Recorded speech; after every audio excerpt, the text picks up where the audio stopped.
I found a deal that we made over 100 grand in commission using Google Street View. Always be looking for deals no matter what you're doing. I was that sourcer that sourced anything and everything for everyone and then achieved absolutely nothing in my first year. I was this busy fool. Learn from other people's experience. Get your ass into gear and go networking. Just learn from as many people doing what you want to be doing. People hate the word property sourcer. Work out what your selling points are, what customer base you're going to be servicing. Tell me that you're a property sourcer without telling me you're a property sourcer. Assuming you're a property developer, because why else would you be tuning into this podcast, and you're looking to become a better developer, then you won't want to miss our show this year. At our shows, you'll have the chance to listen to live expert speakers, network with like-minded professionals, and meet new service providers who can help you grow and perfect your property business. With Milton Keynes behind us, we're on to our next location in Bristol on the 30th of April, followed by Birmingham on the 16th of July, Manchester 10th of September, and finally Newcastle on the 15th of October. The show is created by developers for developers, and the most amazing thing, tickets are completely free. Visit our website, propertydevelopershow.co.uk, to book your ticket today. Welcome to another episode of To The Point. Today I'm joined by Paul Stapleton, who is episode 37, so go and check out his full episode there. Paul, welcome to The Point.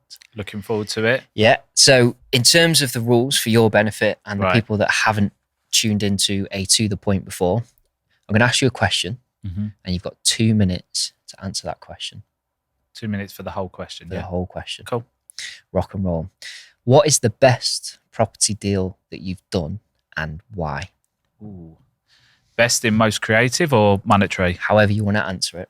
Right. I'm going to go most creative. So I found a deal that we made over 100 grand in commission using Google Street View.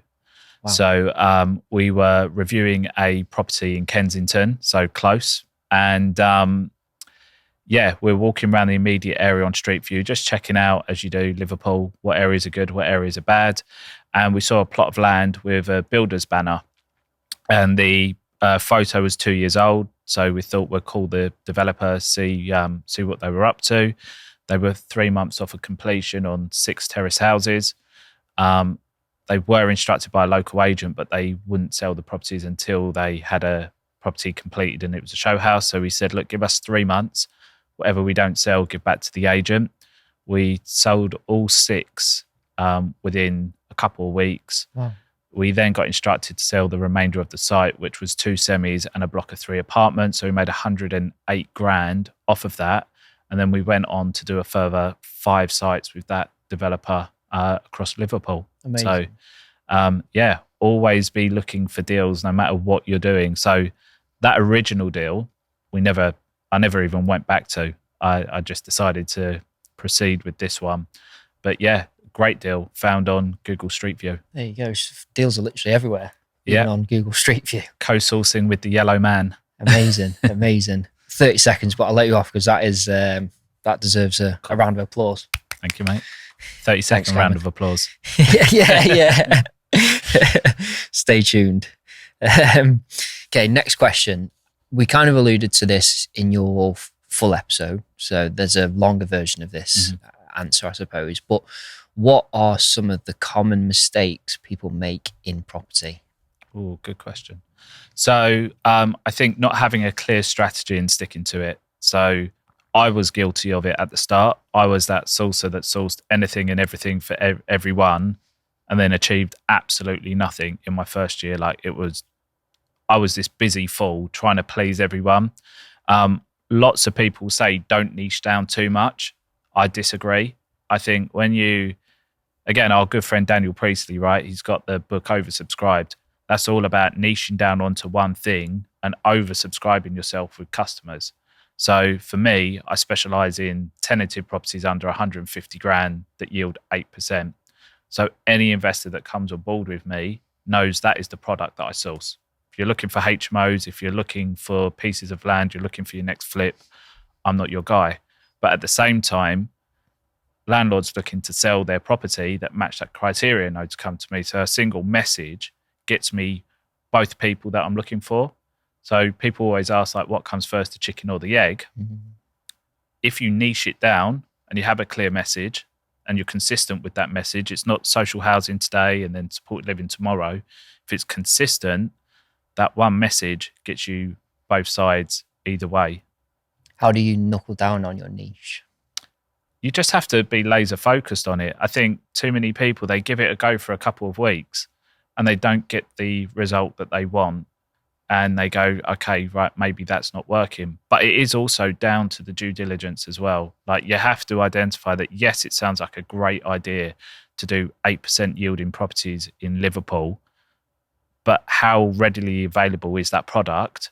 And actually, is there a base of people that want to buy that product? Or is everyone in the area looking for 10% yielding HMOs? So it's all about again, we said it before, proper preparation prevents piss poor performance. Mm-hmm. Perfect. Bang on.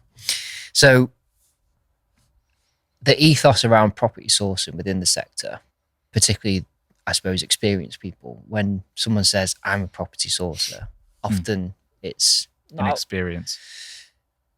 I don't think it's frowned upon as the right phrase, but it's a bit of a turn off, I think, for some people to, that have been in the sector for ages, and then the fresh people come in and say, I'm property sourcing and I'm looking to get out of my job and that sort of thing. But so my question is around that, really.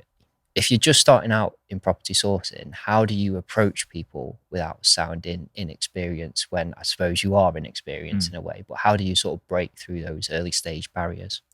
So firstly, it's quite interesting you say that, because so every Wednesday I do a 2-hour free webinar on property sourcing, and the first thing I talk about is, who is property sourcing for? And yes, it's for people just starting out wanting to learn. Yes, it's for people with low entry level, so it's only going to cost you a couple of grand to get started. But I'm also finding there are landlords that want to add more money to their portfolio, so they sell on the deals that they can't afford to buy, and then they get enough money and then they go and buy the next deal. And then fourth, you've got the tired landlords that are sick and tired of being a landlord, that decide, you know what, I'm getting £250 a month net from this. It's 3 grand. I may as well just be a sourcer and make 3 grand for every deal that I sell on. So there's 4 different people that I see working with me that are sourcers. But for me, the main thing is, you got to be a sponge. Like, when I first started out, I learned more from my investors that I work with, because it's basically a paid apprenticeship, right? You're going on that journey with them, and don't stop being on that journey after you've sold that deal. Like, if they're going to refurb it after, ask if you can be part of that. You're not going to get paid for it, but learn from other people's experience and just get your ass into gear and go networking. Just learn from as many people doing what you want to be doing as well. That's really, really important. Get yourself in the right rooms. If you're going to go to events, don't just go to your local event because it's convenient for you. If you're looking for investors in London, get your ass to London. If you're looking for properties in Manchester and you live in London, well, go to the local Manchester events to find landlords looking to sell their properties. So I think people just have to understand the end goal and work out the different steps that they need to achieve to get there. You're getting good at this now, you. Practice makes perfect. Okay. So, following on from that scenario, then, and I won't keep this to 2 minutes because I think it might be quite shorter, but what is the best? So you brand new, with the experience that you've got, but you put your brand new person sort of hat on, you go into a networking environment. How are you introducing yourself, and how are you finding the right people within that networking event? Cool.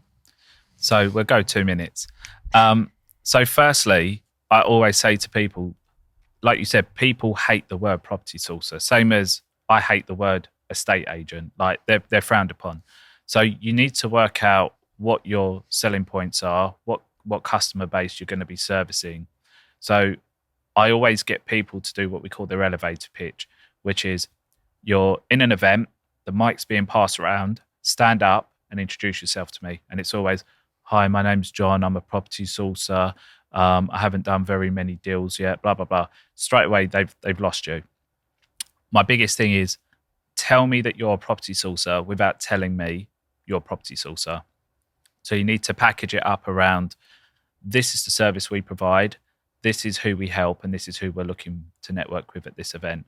So if I'm standing up on behalf of Casita Properties, I'm standing up and saying, so we're a specialist company that focuses on selling tenanted properties off market and discreetly between landlord to landlord. So we're looking to network with anyone that's thinking of potentially exiting the market and selling a tenanted property that they don't want to do it the traditional route. Or if you're an investor that's looking to purchase a ready-made property that's cash flowing from day one, kind of like buying a ready-made business where you've got 2 years worth of track record. You can go and meet the tenants. You can see how they're living currently. You're not taking any risk. Come and see us at the back of the room and we can tell you a bit more about our service. So it's really important that when you're introducing yourself, there's this thing called artful vagueness. You're not saying you are, you're not saying you're not. If you don't say that you're inexperienced and you're fresh, it's up to that person to interpret how you present yourself. So lots of people will come across new and fresh because they're quite naive. But if you come across confident and you're confident even just about one part of your business, Go on, I'll let you finish. People won't question it. So I just think it needs to be thought out, and it's really important that before you go to your first event, really focus on how you're going to introduce yourself. It's super important. I like that. I like that a lot. I think that rings true in any format, whether it be as a property sourcer or running events or, whatever it is that you're sort of looking to do. It's all about that first 60 seconds of someone's time and making that impact. Well, you only get one chance to give a first impression. And just to add to that, I've not been to an event like it before, but there's an event, I know it's in Manchester, it's also in London, called Canary Connections. Mm-hmm. It's not me plugging someone else's event. But what I really like about their event is when you go onto Eventbrite to buy your ticket, it's limited to 6 tickets per job. So there's 6 tickets for mortgage brokers, 6 tickets for accountants, 6 tickets for property sourcers. But when you go there, each job has a different color circle. Mm-hmm. So if I'm there to find property sourcers, I'm looking for the blue circle. So that's a great way to identify it. So you don't actually have to tell people what you do because they already know. Mm-hmm. But again, that's researching different events and finding the little quirks on how you can find the people you're looking for. Yeah. Shout out Barry. Shout out Barry. Good stuff. Right. Final question. What do you think is going to be the hot strategy for 2025? Well, I would have said social housing, but there's been a shed load of bad press around it this week. So I still think HMOs have got a lot of legs on them. But I think you're going to have to find that area that isn't already highly populated on HMOs. And I think they're going to be high quality HMOs. I really do think there is a demand for high quality HMOs.